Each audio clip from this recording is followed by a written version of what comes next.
Hello, everyone. Welcome back. I'm Vince Rocco in New York, where the state of our industry needs to be transparent. So let's get right to what everyone is talking about. Transparency in New York City real estate isn't a nice to have anymore. It's the foundation the market is being rebuilt on. For years, deals operated in gray areas, unclear buyer representation, opaque commission structures, and inconsistent disclosure practices.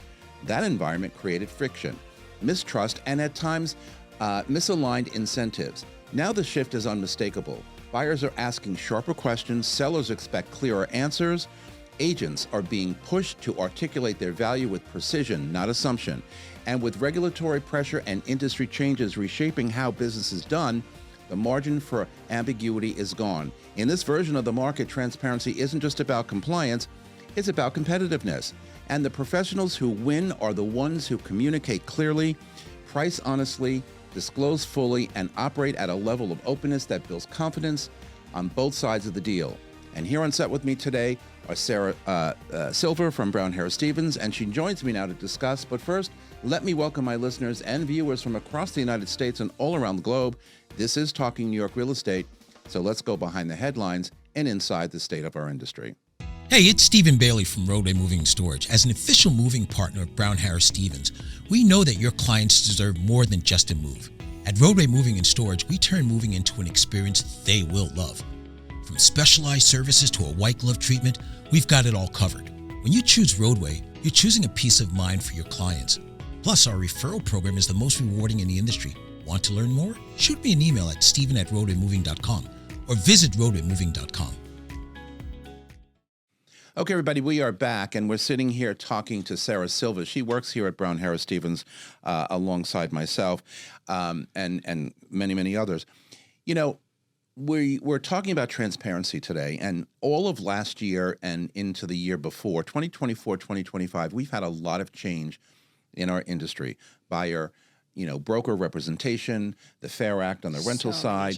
So many different things have happened in our industry. And one of the things agents, I believe, get caught up with or stumped with is the lack of transparency. It's kind of like they want to cover stuff up or not want to talk about it. No one's really going to know if I don't mention something.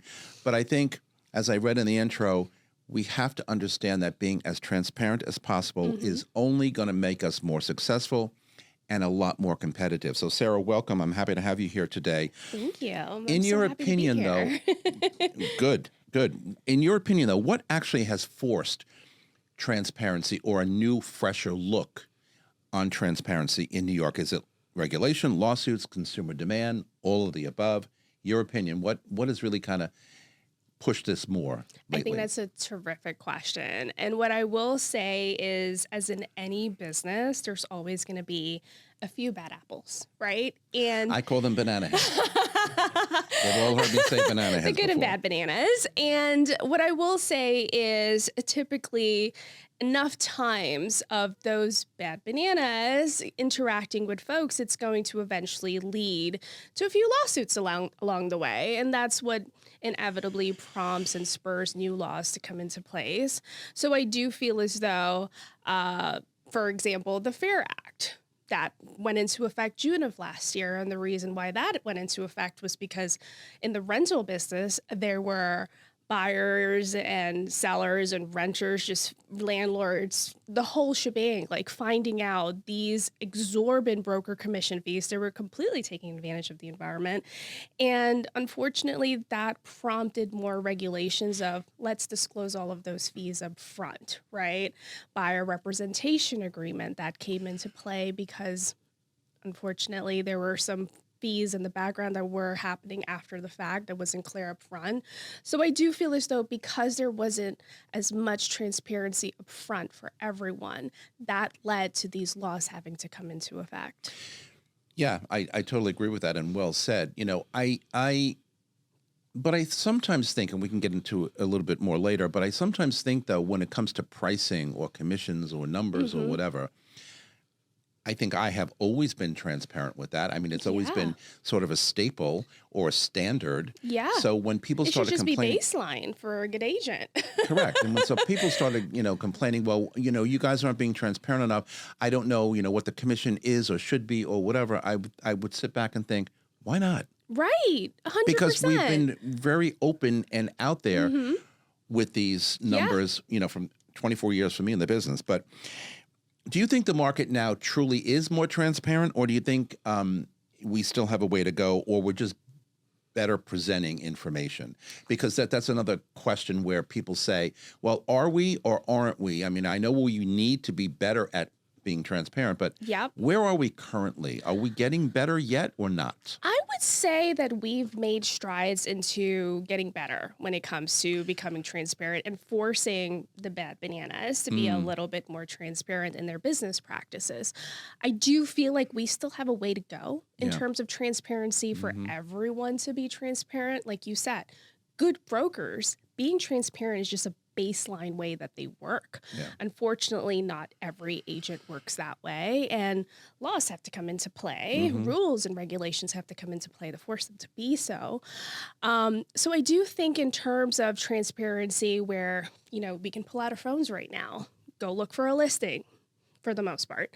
That's amazing, right? When it comes to the FAIR Act and the buyer representation agreement that just came out, yes, those are strides towards a transparent environment. However, I do feel as though the things that we still have to work towards is if a buyer is going to go look for a listing, I feel as though they should be able to see all listings that's available to them. Now, I do understand that there may be unique situations where a private sale does make sense for someone, for maybe there's something with their business that they don't want out there. They're going through a divorce or something along those lines where a private sale may make sense for them, but that's not the norm, right? No. So an average home should have the most amount of eyeballs on it, and that should be something that should be at the fingertips of everyone who's looking for a listing. In my humble opinion, days on market, simple things like that, buyer broker commissions, being clearly presented of what's being offered on the listing, those are simple things that I still feel like we need to get past on the transparency. Yeah, I mean, you mentioned it, the private listing debate that's going on these days within our industry. And there's always 2, maybe 5 sides to the story. Totally. But when we're talking about transparency, and when I think about transparency, I have to believe that's breaking all the transparency rules you can have. Yeah. First of all, I really don't understand why a seller would want to have a private listing. Right? Who sees it? Who sees it? If you present the facts so clearly, the pros and cons of having a private exclusive versus putting your home publicly, who in their right mind is going to say, yeah, you know what? I just want my home to be marketed to 5 folks. Yeah, well, you know what? In New York City, everybody needs to have access to that listing and either want to see it or not. I was never an off-market kind of person or a private listing kind of person. I don't see the merit in it. I don't see any sense in it whatsoever. Yeah. But that's a conversation for another day. Totally. So again, talking about the buyer representation agreements and how things have changed since January of 2025, how are you clearly explaining now your compensation to buyers today?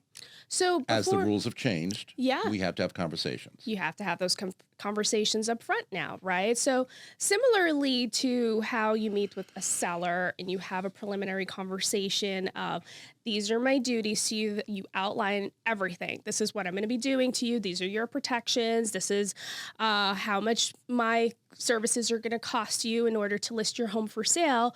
We have to have similar conversations up front with buyers before we work with them.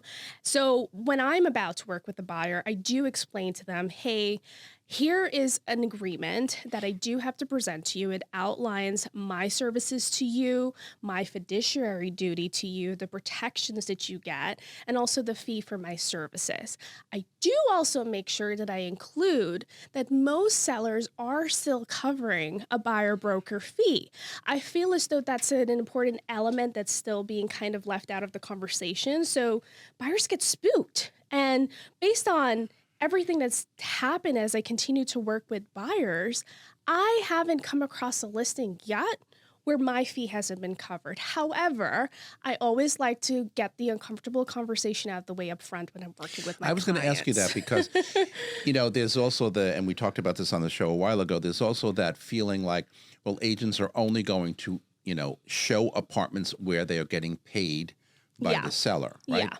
So therefore, then they don't have to have that conversation that you just talked about up front with the buyer for in case something we find, you need to pay me. So Yeah.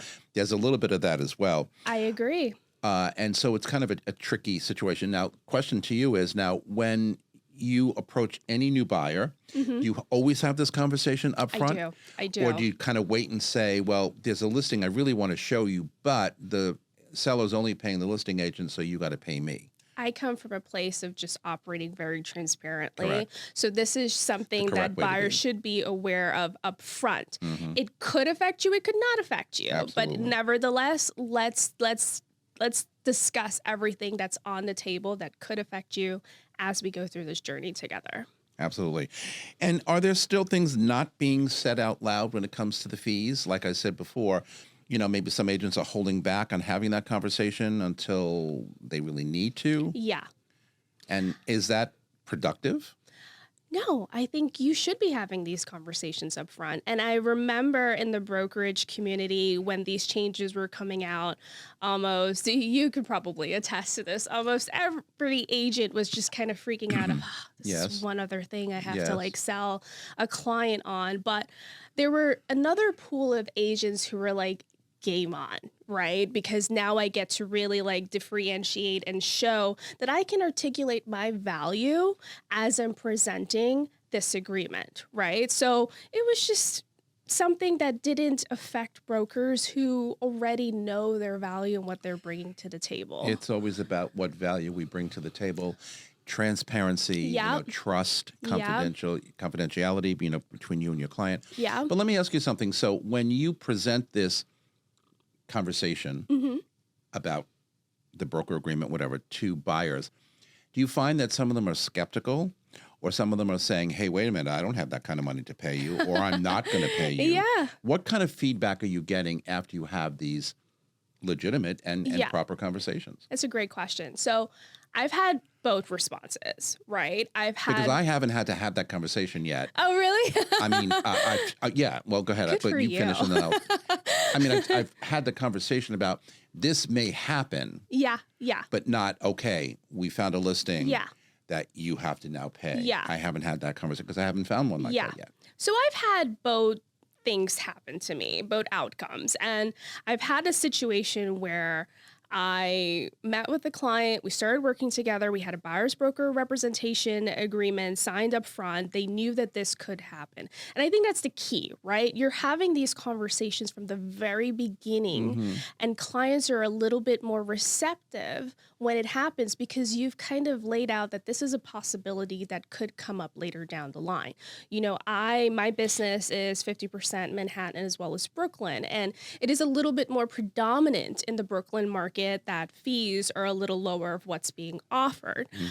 So I did come across a situation where the listing was just 2% and that did not cover my full fee. So then I went to my client and I expressed to them, hey, they're not covering my full fee. I will nevertheless still try to get this negotiated because commissions are negotiable. It turns out that seller was just not having it. So then I brought up, okay, this is where we can make a deal happen, but this is the delta, so to speak, of what you're going to have to cover for my services. Are you okay with that? Because I was so upfront about it in the beginning, it wasn't them being bamboozled later down the journey. They were just like, yeah, I want you to get your money. Let's go for it. Who's going to refuse you anyway? You're so I can so see that. But it's true though. I mean, if you're upfront and you're again, the word transparent, and if you're upfront and transparent and explain. Yeah. Set the expectations up front. 100%. Let's talk about the seller though. So what does transparent pricing look like without really killing the negotiation? So in other words, we all know we go and talk to sellers, and I just signed up 3 of them, and they all want what they want. Thank you. They all want what they want. But we all know sometimes that's not achievable or attainable. Yeah. So when we're upfront and transparent about that, and I have always been in the 24 years, I go fully armed with market data and information. We call it comps, whatever. Here's what the market is saying. Here's what you're going to get for your apartment, probably. There's always the exception to the rule. Asterisk. Correct. So how is it, being so now upfront and honest and transparent, is it really kind of killing negotiations with these sellers, or is it kind of like... I don't think so at all. The conversations that I've had with my sellers is we all run the comparable analysis. We look at what's both available, what's sold in a neighborhood, and we present that factual information to the client. And I always let my clients present the information, and I say, look, this is what's available. This is what's recently sold within the last few months in the neighborhood. This is what I feel as though is a fair market price for your home. And then I will also always ask them the question, what's the number that you're thinking of listing? Because I always kind of like to poke around in their heads and see what they're thinking. And then I explain to them, you just kind of like break it down, right? Where, okay, this is what the data is showing is a fair market price. This is what, you feel your home is worth. And if we go with the aspirational pricing route that you feel is worth for your home, this is what could happen. You could be on the market way past 2 weeks. And that is then a lower amount of eyeballs that are looking at your apartment, lower amount of foot traffic that's coming, and that becomes the kiss of death for your listing. 100%. And we're then going to be chasing your home down to market versus the other path where we do list your home right at the fair market price, or maybe a little bit we meet in the middle of what's yours and my pricing so that we're not so far apart. You're happy, I'm happy. We test it out for a few weeks and see how that goes. Again, I'm not talking like we're hundreds of thousands apart. I'm talking like a couple of thousands apart here. Absolutely. And we test it out, and there's two things that can happen. We let the market speak to us. Buyers come through, they place an offer, or I've even had situations where we could end up walking away with way more than we listed it for. So which outcome do you prefer? Correct. And then they inevitably say, you know what, that totally made sense. Let's go with what you recommended. I just, before we go to break, I was just out on Sunday. We were talking about it before the show with a buyer, pretty high-end buyer, 3-bedroom. And I would notice the price was a little low. And so I said something to the agent, and the agent said, right in front of my customer and myself, we intentionally priced it under what we know we're going to get to try and get more. And I thought to myself, well, that wasn't pretty smart of her to say that. I mean, Not at all. I wouldn't have said that in front of the buyer. Right. But she put it out there, and I'm like, okay, so she convinced their seller to underprice it by a little bit, not a lot, just to kind of get a lot more activity, excuse me, and a lot more attendance, and let's see where she goes with that. We loved the it. strategy wasn't bad, right? No. But like to your point, don't say it out loud. Correct. Okay. And with that, we've got to take a break. In our next block, we're going to talk about the value of agents in our business. This is Talking New York Real Estate on the More Network. Don't go anywhere. We're coming right back. I'm Brian Scott Cohen, one of the top loan originators in the country, and the #1 mortgage originator at Guaranteed Rate Infinity. Guaranteed Rate Infinity arguably has the most advanced tech in the industry. Our completely digital loan process makes it easy and efficient for homeowners, from a 15-minute pre-approval to the digital application and through closing. My team and I would love to help you get into the home of your dreams. Okay, everybody, we are back. So, Sarah, are agents overcorrecting to avoid price cuts? Because that's a big thing. Nobody wants to really, cut pricing as you go along on the market, because then people sit back and say, buyers looking at... What's wrong with it? Something is wrong with it. Exactly. Oh, my God. Yeah. Other than, it's probably overpriced, but they start thinking that there are other things wrong. How are agents dealing with that? So I would say I do find that there is... During the pandemic, there was like some obvious underpricing going on. I think that was more prominent in the market environment. I recall in Brooklyn Heights, there was this listing that I brought my client to. It ended up selling in the end for $1 million over the asking price. But as agents, we knew that was going to happen because it was so grossly underpriced. Yeah. So that was the strategy then. However, I do feel like we've leveled out a bit now, where most listings are priced just at about the fair market price with a little bit of negotiation room on it. And then we obviously still deal with those listings where brokers will list at aspirational prices just to get the listing. So I do feel like we have those two things going on right now. Yeah, and that's really important. And as we said, not every agent is going to behave or act The bad as, bananas. as the others. So we got to be careful with that. Do you think transparency elevates good agents, or does it commoditize everyone? I really believe that transparency is just a baseline for every great agent out there. I don't think transparency alone makes a great agent, though. I think what differentiates agents is the level of service that they bring to a client. So I don't think becoming transparent is going to commoditize you as an agent. In fact, I think it should be just part of your business practice. And the level of service is what's really going to differentiate you. This is a very visual business, as we know. Totally. Okay. And now with buyers or anybody having such access to so many apps and databases to do their own searches and whatever, how do we as agents, how do you as an agent, successful agent, by the way, Thanks. prove your value when everything is like so visible and so out there, and we have to come back or step in and say, hey, remember me, I'm your agent, I'm your credible source, I'm your this, I'm your that. How do you do that when everything is really so visible that It's a great some question. people say, I don't really need you as an agent. I can do it on my own. I love it when they say that to me. Oh, I have great answers when they say that to me. But you get the point, right? Initially, they think, I don't need an agent. I can search on my own. I can make my own appointment. And I can go do what I want to do. But because everything is all out there. Yeah, you could literally But pull what out they your miss phone is and what? search. They miss us 100%.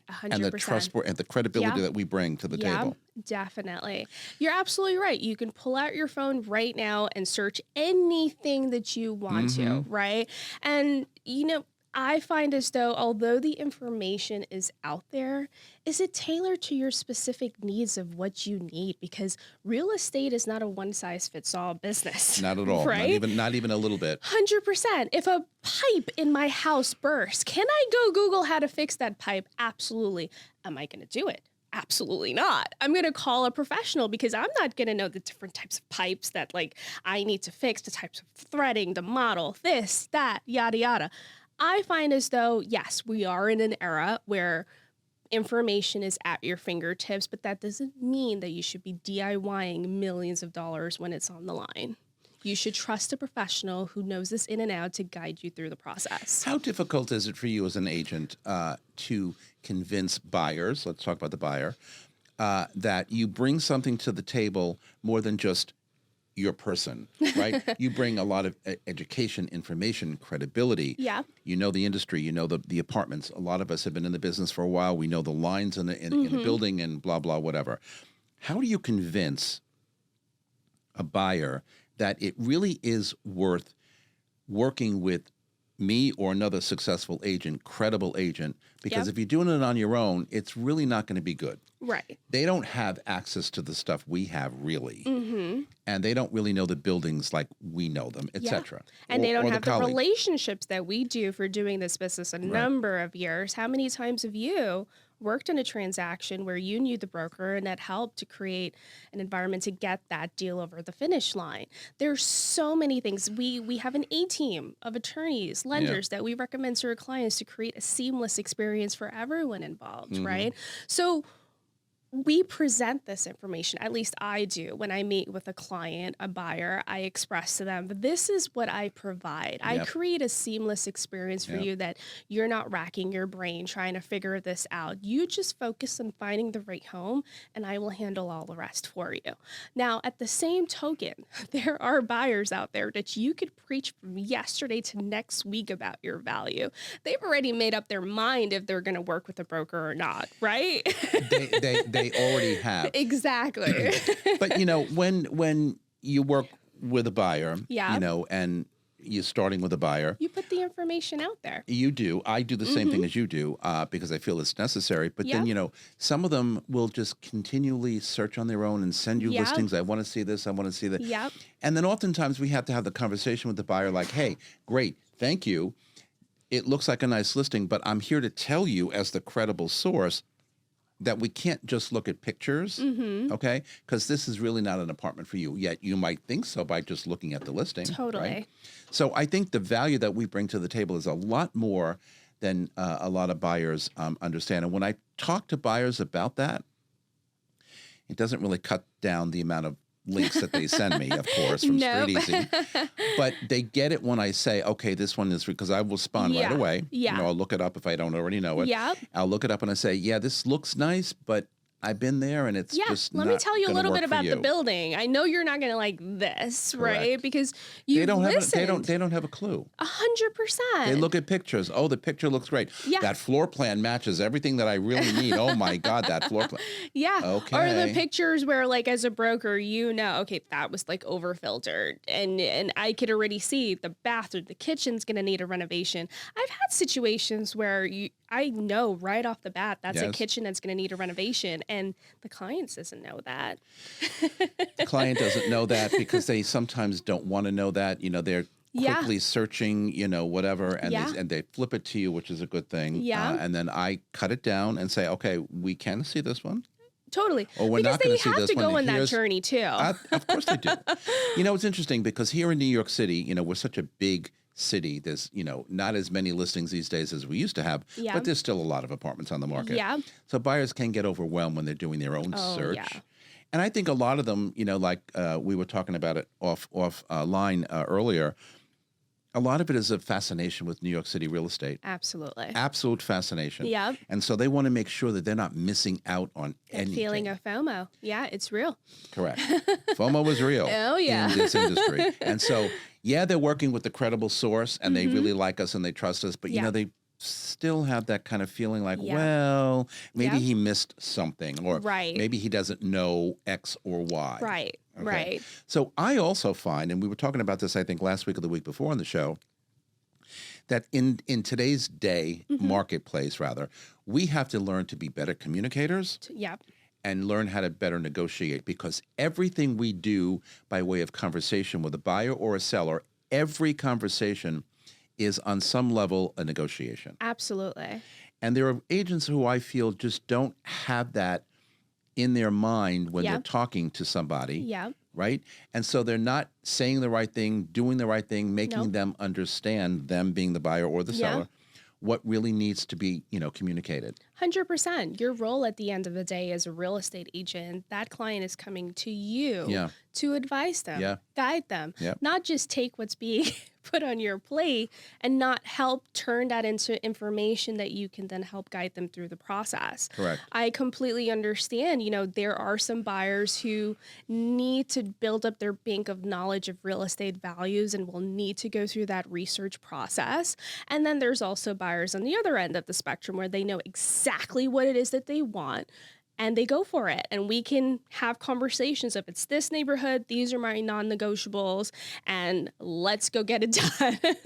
100%. Yeah. You know, speaking along the lines of, you know, buyers wanting to look at their own stuff or whatever, Mm-hmm. do you think technology has really democratized information or just overwhelmed the consumer? Because, you know, from when I first started in the industry 24 Yeah. years ago, we had half the amount of technology, and I'm not even going to address AI. Yeah. But we have half the we had half the amount of technology in those days. Mm-hmm. Now I think we have way too much for that consumer to be looking at. Because again, as we talked about before, they don't have the knowledge. We do. Yeah. We're the industry insider. They're not. They can look at a glossy rather, picture or pretty video pic. or a floor plan and think, oh, this Yeah. is made for me. I totally agree. Your comments on technology, though, today. Yeah, I agree with you. I feel as though we have way too much technology right now, and it does overwhelm the customer for sure. You go on TikTok, you go on Instagram, and there's a video out there about how to flip your first house and how to be an investor. And it's just like, no, Yeah. let's start over here. Yeah. Let's have a conversation with actual information here. Even going online, looking for apartments isn't the only thing that there is when it comes to buying a home in New York City. There's so many other delicate intricacies. I've had clients who've bought all over the country. They come to New York City to buy their first home, and we're going through the journey, and they're like, Sarah, what the heck is this? What do you mean I can't just say the money is in the bank? Let's go. This is mine. Why do they need to know my social security number? Like all of these things. And I find as though, yes, a lot of that information that's being pumped out, whether factual or not, does overwhelm the consumer. And they really should go to a professional who knows this inside and out to guide them through step 1, step 2, step 3, so that they're not looking at all the steps and immediately get overwhelmed. You nailed it when you said, people coming from other areas. Well, it's so easy to buy. In every class I teach in continuing ed in real estate, I bring up the same topic. And that basically is, look, we here in New York City transact real estate far different than any place else in this country or in this world. Yep. And so wherever else you're buying, it's a matter of being pre-approved, signing a contract, and closing and moving in. Yep. Not in New York City. Nope. You've got boards, you've got co-op boards, a and condo professional boards. reference letter, a personal one. Unbelievable. So the complication in what we do, kind of puts off, a lot of buyers when they're buying for the first time For here. sure. Or even if they're buying for a second or third time. They just don't want to go through the ordeal that it takes to get a deal done. And that's when we talk about, let's go for a new development. 100%. Now, when we talk, right. And when we're talking about AI, now from a technology perspective, I actually, and I didn't want to bring this up, but I'm still a little shocked about it. A new buyer of mine that I'm working with, actually we've worked in the past before, and now he's buying something else. He texted me yesterday and said something about, well, Vince, don't you just love ChatGPT? Don't you just love AI and blah, blah, blah? And I'm reading this and thinking, where's it going with this? And he says, I was doing a search on all the areas in New York that I want to find a great apartment for you to show me when I get there, whatever. He's coming up from Florida. And I'm thinking, you're searching New York City real estate on ChatGPT. When he knows you. But he's just this kind of guy. He's not the type that's going to cheat on me. There are those guys, Just like the ones who are on Street Easy. Yeah. And so I finished reading this text. I laughed out loud. I went into ChatGPT and I put in a little search criteria. Yeah. And I'm thinking, okay, I don't necessarily trust that, whatever came up. So I'm going to have to now go to my sources and find out if this apartment is really listed, not listed, whatever. And it was also very complicated. So I'm thinking, he's a very smart guy, but I'm thinking, why would you want to do that? You've already combed through Street Easy, and now you're going through ChatGPT. Look, I'm an AI person. I'm a tech person. I've been in this business for a long time. I never even thought about searching for real estate listings. Oh my God. In Can you ChatGPT. imagine? I mean, I can't even imagine it. And I didn't really want to bring it up because I don't want to give any food for thought for people out there, because I don't know that I trust those listings, quite frankly. Totally. I mean, I really don't. Agree. What tools are actually improving, in your opinion, transparency versus just continuing to create Just noise, right? Just noise out there. A lot of noise. I find as though the most underutilized and underappreciated tool that's out there is a broker newsletter. I find as though these are relevant information put into such a concise manner that's educating you on what's currently going on that you should be aware of by a real professional. The media is always like a couple of weeks behind what's actually happening. I've had situations where I meet with a buyer and they bring up something like when the Fair Act was happening, for example. I had a landlord who was going to buy an apartment for investment purposes. And he was curious, obviously, to know what's going to be these rental changes. And it was so funny when we're having a conversation about what that means. And I'm literally telling him, hey, that already passed. Here's what you need to know. The media was just delivering it to the crowd of this is what's changing, but this has been happening. So I find as though broker newsletters are very important for you to be tuned into to find out what's going on at that moment, because we're so on the ground and operating in real time with everything. Access to data Yeah. is important. And we also take that information and turn it into things that are important and not important, or what is true and what's not true. And in a times like now, Exactly. we need to know what's true or not. Exactly.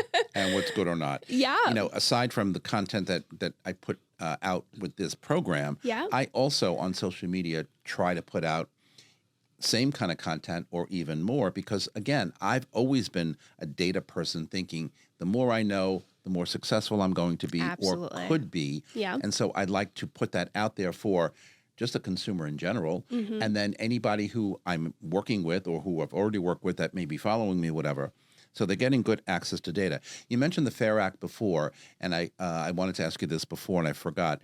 But with the new rental rules, okay, now we all know that what has come down is the landlord or the condo owner, whatever, is now the only person paying a commission, and that is the listing agent side. Mm-hmm.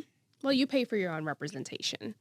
Correct. Exactly. So now if we get a referral and a renter wants to use us to go out and see rentals, we're technically not getting paid. So do you have that same conversation with the renter that if you want me to work with you, Yep. you have to pay me just like you did with the the buyer buyer. representation? Absolutely. It's And how is that landing with the renter? Oh, or the well, tenant? for the most part. And they were like, do I really? Just to preface, my business is a very small portion of rentals. Me too. I hardly do anything. But when I do decide to be connected with someone who needs a rental, I lay it out to them, all their possible options. Hey, you could either do it yourself and save yourself the fee. Typically, if it's under $10,000, I tell the clients to save the fee. That's my advice. Right. And I give them the sources of where to go so Right. they can get it done. Right. When it starts to lean over into the luxury element, where a lot of those rentals are, you got to know that person who may have something or have the relationships to get you that inventory. There's a lot more delicate details involved. So that's when I let them know, hey, it's more advantageous for you to work with a broker at this price point. There's a lot more hair on the deal, so to speak. Indeed, there is. And I can help navigate you through that. However, with the recent changes as of June of 2025, here's what you need to know. Everyone has to pay for their own representation. I've also had these conversations with even landlords who are thinking of renting their apartments. Hey, I just want you to know now you have to pay my fee. We can't pass it off to the renter. So I do have those conversations up front, just like I do with my buyers when it comes to the buyer broker agreement, because again, it just comes all back to that transparency baseline, setting proper expectations up front. Getting back to what you said before about, sending out, broker information to clients and stuff. So should agents actually curate this stuff and interpret it rather than just take a company marketing report and send it out? I do. Yeah. I do, because I think, your point before, it makes a hell of a lot of sense. Again, with that credibility, with the transparency, I will take a company report, but add my own something to it to make it more sensible or more coming from me, whatever. So I think curating it makes a lot of sense, right? 100%. Don't just presenting something. Copy and paste. Yeah, no. Actually, I've seen so many newsletters where, it's just copy and paste of X amount of contracts happened last month in Brooklyn and Manhattan market. Okay, but let's go a step further, right? Let's say, what does that mean for the buyer? What does that mean for the sellers? Correct. What kind of market it is? Let's translate this and communicate this a little bit better to the client. And in essence, you're going to provide so much value and create trust. Yeah, I agree with that. And if I'm putting my name on something, even if it means sending an email to one of my clients, I want them to feel like it's coming from me. Totally. And not just, as you say, copy and pasting or taking a company report and, whatever. And if I do take a company report, because, here at BHS, we have great There's reports. Good info, Very good info. But I will always add something in my intro, saying, hey, this is what it is. Let me interpret it for you and blah, blah. Right. Because sometimes people read information right, and they don't really know where to go with that or how to translate that. Totally. All right, we've got to take another quick break. We're going to come right back to talk about some truth and risks in being transparent, which is very important. This is Talking New York Real Estate on the More Network. Don't go anywhere. We're coming right back. From residential and commercial closings to litigation, Romer DeBoss is your full-service real estate law firm. We blend big firm knowledge with boutique-level attention, delivering outcomes that exceed every expectation. Contact us at romerdeboss.com. Okay, and we are back. So, when we're talking about trust, okay, but there's obviously also a potential for risk. Does transparency build confidence, or does it create kind of hesitation? Because sometimes people say to me, well, if I'm really too open and really too honest, the client might get a little, whatever. Yeah. And I'm thinking, no, they're going to appreciate you more because you're giving them the bottom line. Absolutely. I believe in that bottom line all the time. Absolutely. I find as though transparency is just good business practice. Mm-hmm. And with any of my clients, I give them the hard truths. Sometimes it's pretty, sometimes it's not. I've had conversations with clients who are longtime clients of mine where our relationship started from a place of they were buying their first home, and I'm standing across from them and they're saying their lease is expiring within the next month. And I literally say, do me a favor, go renew your lease. Do not rush buying your first place. And that goes against any incentives of my own as a broker. I operate from a place of doing the right thing for the client. And that's just going to pay off in spades and create such an environment of trust and rapport with that client that inevitably leads to just so many happy referrals and just happy clients. And it makes you happy as a broker. Exactly. You can't have success in this industry, and I've said this from day one, without having that trust. You have to have that trust. Look, there are too many of us in this industry. There are way too many people running around on the buy side and the sell side, all over the place. Half of them are misguided and misdirected.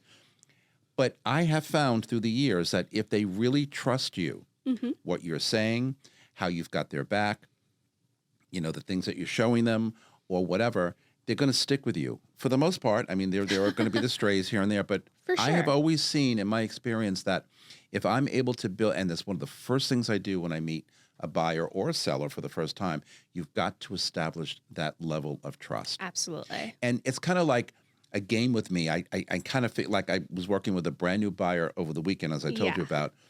And I said, I've got to make sure that she trusts me and make sure that, she likes me and wants to continue working with me. By the time we said goodbye, after a very long day of viewing 8 apartments, believe it or not, oof, I walked away thinking, I know, right? I was exhausted. I walked away thinking, I think she likes me. I think she trusts me, and I think we're going to have a good working relationship. She's a beautiful, lovely woman. Beautiful. I mean, in here. Yeah. Beautiful. Yeah. And I'm thinking, okay, so this is going to work. Because I can't, if I feel that someone doesn't trust me, it affects you. It totally does. It totally does. I can't do that. Where's the line between strategy and kind of like withholding information? Because I know a lot of agents think they're strategizing with a buyer or a seller, but yet they're really kind of holding back on some very important information that they may have to discuss at some point. Yeah. As you said earlier, I'm upfront with everybody right up front. Yep. And I am the same way. Yep. So where is that line, though, in your opinion? I would say the line is, look, you should never hold back. You should always find the right time to have the conversations with a client and provide the information that they need to know to make informed decisions. But I do feel this is where your people skills comes into play as a broker, where you have to pay attention to the signals that that customer is throwing your way. You're not just checklisting through everything that you need to tell them and just letting it off your chest so you can move on to the next thing. Pay attention to how their body is reacting to you. Are they looking stressed? Are they looking overwhelmed? And if they are, take a breather and then say, hey, you know what? I know this was a lot today. Let's pick this up later on a phone call. That is so well said. Because what I also say, I teach as well. So what you have to learn when dealing with people is how to read them. Absolutely. And understand where that threshold of, all right, I'm kind of fried right now and I need to kind of really, chill out. I can pick that out in someone. Yeah. But I know too many brokers, agents, whatever, just people in general, Yeah. who have no clue how to read Nope. the person they're talking to, working with, what colleagues sometimes. Yeah. Why is that difficult, do you think, in people? Is it because they're just so self-centered that they don't really pay attention to anybody else but themselves, or they want to get their point across, or they need to be, pushing? Yeah. That's Or, a great question. I mean, I try and figure that out with Yeah. people sometimes, and I really can't. If I had to guess, I would say it's a couple of different things. I would say maybe the first one is a lack of confidence. When you lack confidence, you feel as though you constantly have to fill the space with information in order to provide some sort of value and kind of like authenticize yourself. And that's not, Authenticity. thank you very much. The other one that I would probably say is a lot of brokers operate from a checklist mindset, right? It's just one other thing they have to check off their list, but they forget that this needs to be fluid. This needs to be digestible. This needs to be a you give some and take some kind of thing. Really? Let's have a conversation. Let's not just ask a bunch of questions. It's kind of like when you're getting to know a client, right? You're drilling them with questions, but you're not taking the time to actually volunteer a little bit of information about yourself as well, and finding common ground and getting to know each other. It's just, you need to make it so much more digestible. You need to spend the time building your confidence as a broker so you don't come off from a place of, I need to constantly prove something. 100%. But I think, the word authenticity that Yeah. you bring up in the conversation here is a lot, is very meaningful. And I think that agents sometimes fall down Yeah, and can't really get that trust built up that we all need, totally. because they don't come across as being authentic. Nope. They're pushing, Yeah. as I said before, checklist oriented. I mean, I know so many people just in life, Yeah, outside of real estate, but more importantly in real Yeah. estate, that are very checklist oriented. I Yeah. get it. We all work off of checklists, for sure. I got a checklist right now. as do I, and especially when it comes to writing the show Yeah. and booking there's always going to be a checklist, Yeah. but you got to take that with a grain of salt, Yep. right? Yep. And understand that, as I also teach in school, we're humans. Absolutely. And what you give, you want back. 100%. And what somebody gives you, you want to give back, Yep. because that's what's going to establish that relationship. And one of the other things we talk about on this show all the time is, the difference between relationship agent and transactional agent. Ooh, And that's a great one. unfortunately, it's a great one. I'm going to ask your opinion on that in Yeah. a minute. But this is what I think stumps a lot of agents, because when you're transactionally focused or oriented, you're not thinking about the person. And Not I at use all. the word person, Yeah. right? Not client, but The person. human. They're human. Talk to me a little bit about, I can immediately We could know talk and for tell this for that you're days. a relationship. I know, me too. Yeah. And I try and bring this across in every class I teach on the real Yeah. estate side, because we are missing something Yeah. if we focus on that transaction, the urgency of a transaction, Yeah. and forget that our relationship with a human Yeah. is what's going to drive everything home. Totally. This is not just a financial decision for a client. It's also an emotional one. Big time. And they're leaning on you to help guide them through it, both financially and emotionally. Again, I know we joke a lot that as a real estate agent, we're not just real estate agents, we're financial planners. We're everybody. We're therapists, the Counselors. whole thing, right? Absolutely. School teachers, you name it. 100%. So I do feel as though folks need to just take a beat, process the information, come from a place of, okay, I don't need this deal. Clients can see it when you're operating from that place of, I need to do this deal. It's funny. I was just working. It's unbelievable, but it's Yeah, true. I just met a client about 2 weeks ago, and I was asking questions, getting to know him, and I learned that he was working with a broker for a few months prior to meeting me. And I asked him, I said, hey, out of curiosity, what went wrong there? How come, you're looking for a change? And he said, I felt so much pressure to just buy something, although I felt as though I wasn't finding the right place. And here I am, just like, hey, Let's go look for exactly what it is that you want, no matter how long that takes, because it matters to me that you're happy in the end. I'm coming from a relationship standpoint. This deal doesn't matter to me. The deals that matter to me is you calling me when you're ready to buy the next place, you calling me when you know a friend or a coworker is looking to buy next place, and that's only going to happen when you've built a relationship with that person versus you need to buy this. The clock's ticking, right? And that's just going to reek of desperation. And buyers are going to see right through that and not trust you, right? And now he's the one that's calling me and he's like, hey, I've got this property swirling around, but he's the one calling me and expressing that he's thinking of placing an offer. I'm not the one breathing down his chest. When he calls me and he says he's interested, here's what you need to know. You let me know if you're ready to make that next step. I probably have told this story here on the show before, so if I have, forgive me, but it's relevant, and when I'm teaching, I tell it all the time as well. Based on relationship versus transaction versus, being warm and friendly and blah, blah, whatever. I was teaching a class, and I don't remember the name of the class, and we were talking about this. And, Yeah. So I'm looking at a student, in front of me, and she's getting visibly kind of uncomfortable in her chair. Uh-huh. And she finally raised her hand and she said, so Vince, along the lines of what we're talking about here, she said, I just want to, ask you a question. I was working with somebody, a couple, for 8 or 9 months, and we saw many, many apartments, whatever. And then all of a sudden they disappeared. They're not returning my phone calls. They're not returning my text messages, my emails, whatever. I said, oh, they ghosted you? She said, yeah, they just disappeared. And I don't really know why. Mm-hmm. And, sometimes I could be a little whatever. And I just looked right at her and I said, they didn't like you. You weren't the favorite. She was like, she was visibly like, and everybody else in the class was like, oh my God, I can't believe you just said that. I said it very nicely. I said, they didn't like you. It's just that simple sometimes. How could they not like me? Oh, I showed them all these apartments. I said, you know what? It's more than just showing them apartments. Yeah. And it's what you and I are talking about here.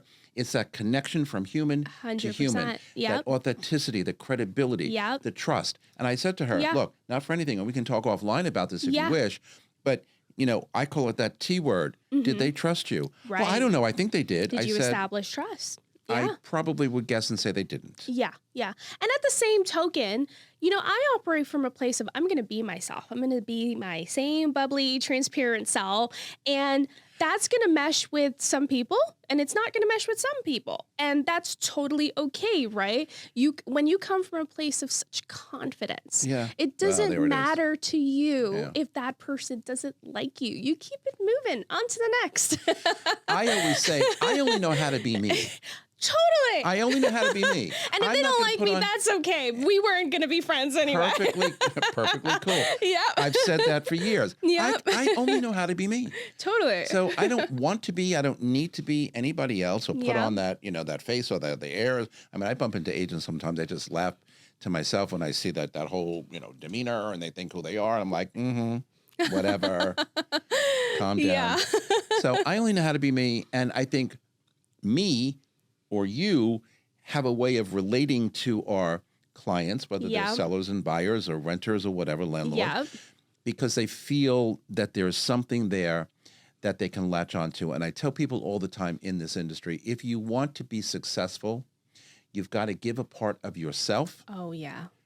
And you've got to make sure that they know that you're giving a part of them of yourself because you want that back. That give and take? That's give and take. That's effective communication. As I said a minute ago, learning how to better negotiate, because it just seems that lately, every time I open my mouth to speak in this industry to a client or whatever, I'm negotiating something. You're always negotiating in life. Always. Even And with your people don't kids, get you're that. negotiating with. 100%. But I don't think a lot of agents think that. Yeah. I think they just feel like they are who they are and they say what they want to say. Yeah. And they don't kind of temper that with, who am I really talking to here? Totally. Because I haven't really gotten to know that person.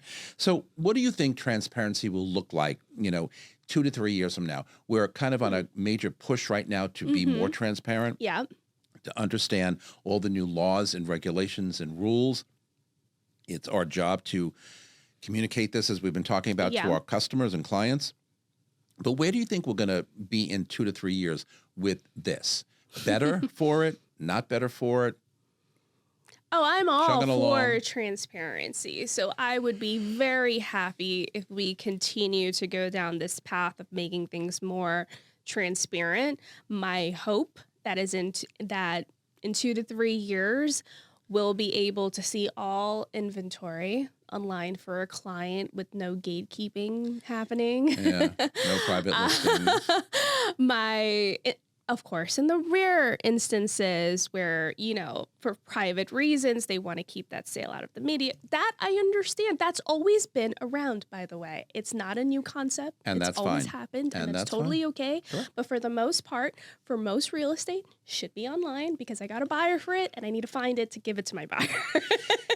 It's interesting when a buyer comes to me and says, I really would love something off market. And I'm thinking to myself, well, how am I going to find that? Unless I hear that an agent friend of mine has something. Yeah. You can't search for off market. So I don't get it. And I say to them, why do you want an off market property? And they think that they're going to get a better deal because it's not on the market. You're not. You're not going to get a better deal. In fact, you're going to pay what they're asking or even more. Yeah. Because they're off market and they're not in a rush. Because at least when it's on the market, another thing that I hope in 2 to 3 years is something that sticks around is days on market. You're able to see, okay, how long has this been sitting on the market? Yeah. That's the market letting you know whether or not this property is fairly priced or not. I don't understand what the thinking is behind the. I just had this question recently. Yeah. I really would like to find something off market, Vince. You think we can do that? And I was very transparent and said, no. Yeah. Unless I know through my Yeah. friend network. Unless there's something, yeah. But What if may be you're available. if you're asking that question, your budget's like below 2 million, like what are you doing? I'm not quite sure What are you how to even doing? address exactly. But I'm kind of like, okay, so and then why would a seller, Yeah. whether it's a private listing or an off market listing, Yeah. be comfortable knowing that you're not hitting the masses out there? Yeah. Yeah. You're not hitting the global audience. Yeah. We all know that real estate in New York is a global audience. Totally. LinkedIn, I put all my listings all over the Yeah.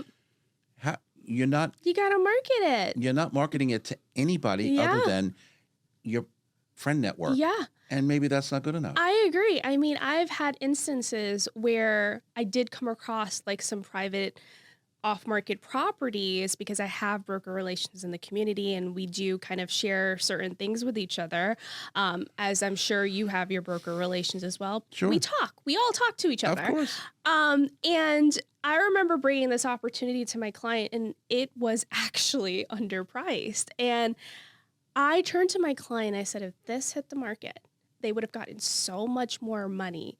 We need to snap this up if you are okay with it. And they were like, oh, hell yeah. Like I was ready the minute I walked through the door. So that's the other end of it, right? You're also leaving so much money on the table. Indeed. When it's not being publicly marketed at all. You're not. So there's that. And then I hope that in the next 2 to 3 years, we don't have to keep doing this very silly thing of our buyers who are dependent on their fee, a buyer broker fee being covered, that we don't have to keep asking this question Over and over again. over and over again, because yes, there are buyers out there who want that fee to be covered. And I don't want to waste my client's time going to that listing and then finding out after the fact when they're interested that this is the fee. Right? Because I know that there are brokers out there who hate being asked that question, but I'm sorry, this is what I have to do. This is what we have to do to be professional, Exactly. to be transparent, Yep, provide the info. provide that info, to be liked by everyone we need to deal with. Yep. It's one thing about wanting to be liked by our customers and our clients. I also want to be liked by my colleagues Absolutely. and my co-broker community. Yeah. Because, when we're doing complicated deals or whatever, it makes a difference. Totally. It makes a total difference. All right. On that note, we're out of time. Sarah, great to see you. Thank you so much you for your for having information. We're me. coming right back with my final thoughts right after these messages. Hi, I'm Dylan Pachulik, CEO of XL Real Property Management, New York's most trusted name in luxury property management since 2012. We specialize in managing individual apartments, townhouses, and rental buildings held by absentee owners. We maintain our properties with the highest standards of quality and service so that owners can choose a hassle-free approach to real estate investing. Rented or owner-occupied, we handle it all. For more information, contact us at xl-rpm.com. This beautiful set here at Studio 1873 is brought to you by the Everset. The Everset provides full-service staging and furniture rental solutions in the New York area. For more information, please visit us at staging.theeverset.com or email us at staging@theeverset.com to request a free proposal. Okay, everybody, we are back with my final thoughts. So, transparency isn't changing New York City real estate. It's exposing it. The agents, the teams, the firms that already operated with clarity, discipline, and strong client alignment will accelerate. Everyone else will feel pressure because what used to be hidden in the process, pricing, or positioning is now visible and questioned. This isn't about giving away leverage. It's about redefining it. Clear communication, clean data, and upfront expectations don't weaken your position. They strengthen credibility, which is what actually moves deals forward in a skeptical market. The takeaway here is simple. Transparency isn't fraud, it's the new baseline. And in a market like New York City where trust is hard won and quickly lost, the professionals lean into reality, not resist it, and they will be more successful.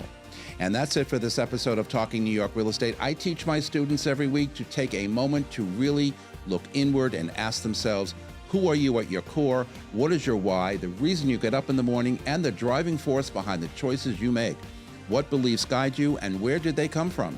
Your family, your experiences, your struggles, your triumphs. Understanding these pieces of yourself shapes how you move through the world, and once you know them, the challenge is to show up intentionally and be memorable every single day through not through perfection or performance, but by living with authenticity, purpose, clarity, and the courage to let people see and feel the real you. You can follow me on Facebook, on Threads, Instagram, LinkedIn, or TikTok at Vince Rocco. And Karen Kleiser Clark says, life is change, growth is optional, so choose wisely. And from all of us here at Talking New York Real Estate and the More Network, to all of you all around the world, thanks for spending a part of your day with us. I am truly grateful. Keep thinking the good thoughts, and I will see you next time. Goodbye, everybody. What do you really need to know about buying or selling a home? First, it's serious business, and it's complicated. There's a lot of money on the table, and emotion too. You need an agent who knows the ropes. So, whether you're buying or selling your home, work with professionals who have a mastery of the craft.